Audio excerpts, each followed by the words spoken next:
Hey, you guys, join us July 9th for Cocktails and Confidence at the Hurrdat Sports Grill in La Vista. You guys, you're going to want to be there because it's not just Amy and I teaching you about confidence, but we have a special guest. You're going to have to come see who it is. We might even have two, but for sure we have one showstopper. And then we have a very special someone that you all really love that is going to be doing the introductions that night. So click the link below in the show notes. You're going to find out where it is, how much it is, and we're going to see you at Cocktails and Confidence. And there's some great mixology going on. There are going to be some great cocktails. You will not want to miss it. And mocktails for those of you that want that as well. Yes.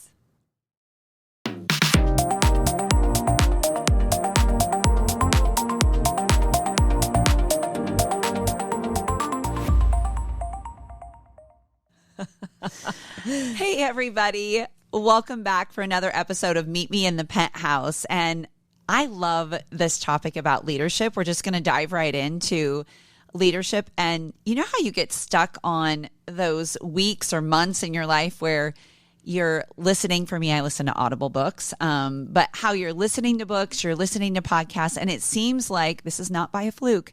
Everything in the last 6 weeks and on my feed has all been about leadership. And I heard such a great podcast called Lifting the Lid on Leadership, which actually is a law. Like the first law is you can keep your leadership down. You're only going to rise to the level that you are, right? If you're a 4 on a scale of 0 to 10, you're only going to attract 4s. And so what does it look like to lift the lid on your leadership? Because that's what we want to help you do. And you're leading whether you're at home with kids running around, or maybe you're at home and you have adult kids like where we are in life. And maybe you're in an office, or maybe you're the CEO, or it doesn't matter. Whatever you're doing, we all lead. Like we all lead. If nothing else, we have to lead ourselves. Yes. Leadership is simply influence. Yes. So influence over yourself, influence over your children, influence over obviously others.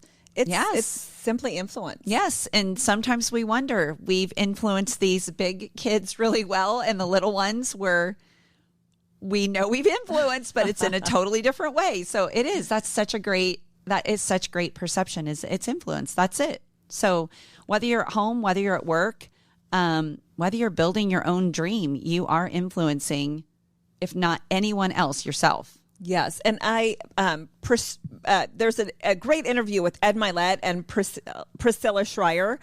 And she said leadership begins in private. And I think that is so true. Because leadership, it does belong, as we've mentioned, you mentioned your identity and, keeping the lid on it. Leadership starts in private because you have to, how are you talking to yourself? How are you thinking about yourself? Mm-hmm. That is all in private. For some of us, it's 3 a.m, right? Or as you're driving in your car. Yeah. I've got to get the sleeping down. But it's if anybody is out there, listening, you might want to help my sister. She's been dealing with this for quite some time. And I know you're all going to be like, hormones, have you checked? Have you checked this? I am balanced. Weighted blanket, the thing that you wore on your head, Tylenol PM, melatonin, Gabacalm. She's tried it all. So that's just a little side note. But you're there might be a few women along with you. I think there's a lot of 3 a.m.ers.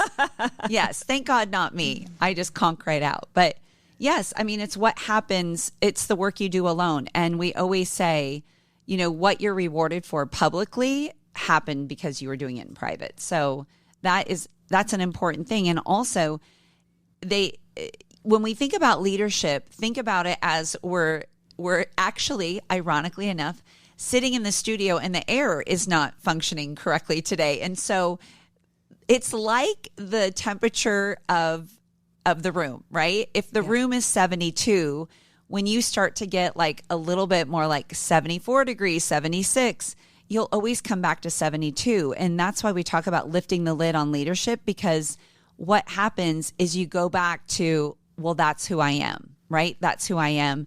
That's how I lead. That's how I was raised. This is what works, all of that. So think about gauge the temperature in your room of what is it operating at, because that's the level of your leadership.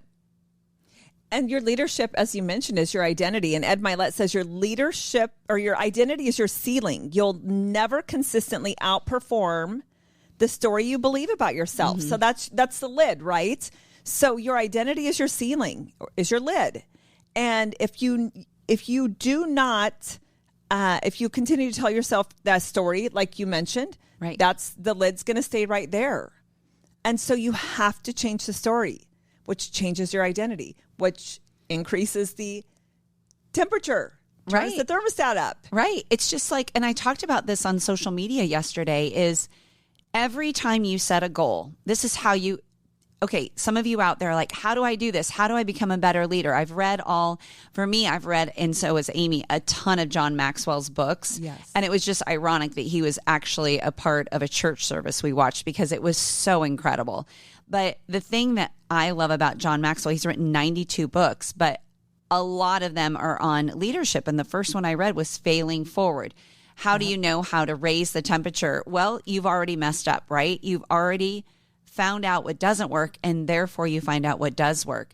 But then, like Amy said, how do you raise the temperature? It's you have to change to the core of who you are, right? Who are you really? And that's hard to discover if you're never spending time with yourself.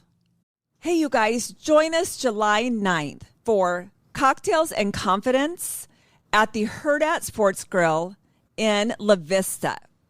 You guys, you're going to want to be there because it's not just Amy and I teaching you about confidence, but we have a special guest. You're going to have to come see who it is.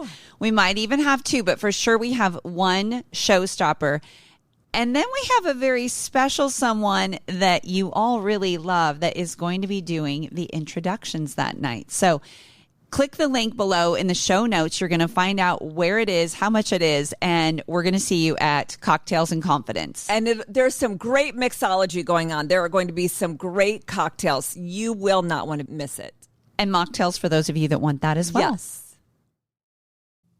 Yes. And that, as we joke about the 3 a.m., but that's also where I'm spending time with myself. And I can go, I told Molly this, I went from something that I'm like, maybe I should quit, maybe I'm not cut out to this, to the exact opposite of maybe I'm supposed to go alone. Maybe I'm supposed to do this alone, and I'm not supposed to be having partners, doing, waiting for somebody else.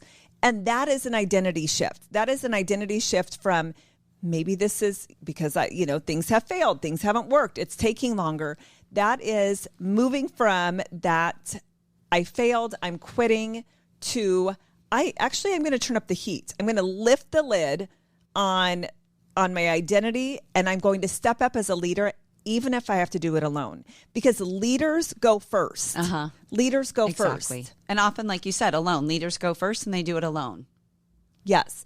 And so as you are, we talk to women every day who have that knowing, as we talk about that knowing, and we have to go first. When you have that dream, that goal, something that just is gnawing at you, I think it's so easy to get the opinions of others, check on statistics, right? What's the percentage of this or whatnot?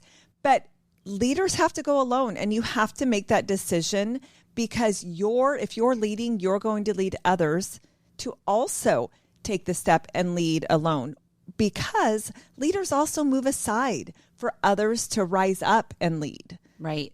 And I think leadership comes, and I just spoke on a Zoom about this to an organization about leaders have vision, right? And you've heard it said before, without vision, people perish, but it's true. Leaders have vision because we have a reason to get out of bed in the morning, right? You have whose life can I increase? Who can I bring value to? Who can I serve? Who can I bless? That is part of being a leader, because you're excited about the vision that you have, which honestly is like that desire, that burning desire in your heart. Like, what is it that gets me? What gets me? I'm in the thick of it for half Ironman training. And so she told us she was never going to do another one, by the way. Every time she finishes a race, she's like, I'm done. I'm retired. She's out of retirement. I am out of retirement, people. I am out. I told my husband after Ironman, I said, okay, I'm retiring. We all know not to believe her anymore. But I enjoyed myself traveling a ton and everything for the last 2 years. But I'm like, all right, it's time to see what this 55-year-old is made of. But I mean, it is, even with even with this training, it's like vision. It is like when you get out of bed in the morning, what is that thing on your heart that is just driving you to leave people with more of an increase? What is it? So is it the 5 a.m. run where you're encouraging the other women you run with, or maybe it's just yourself, or maybe it's 3 a.m. when you're spending time with yourself and you're journaling and you're in the thick of it. Or if you're someone that is raising kids and building a side hustle on Etsy or whatever alongside, what is it that makes you so excited that you get out of bed and you think, I can hardly wait to get to that Etsy account and impact people's lives? And it always has to come down to that burning, back to why. Like, I have vision. I know exactly what it is that I want. Do I know how to get it? Absolutely not. But I'm excited about what this is going to mean for myself and how I can not only grow myself, but you always want to be the leader in the room that no one knows who the leader is, a lot. It's like letting others go. That's a huge part of leadership, is letting others step up as well.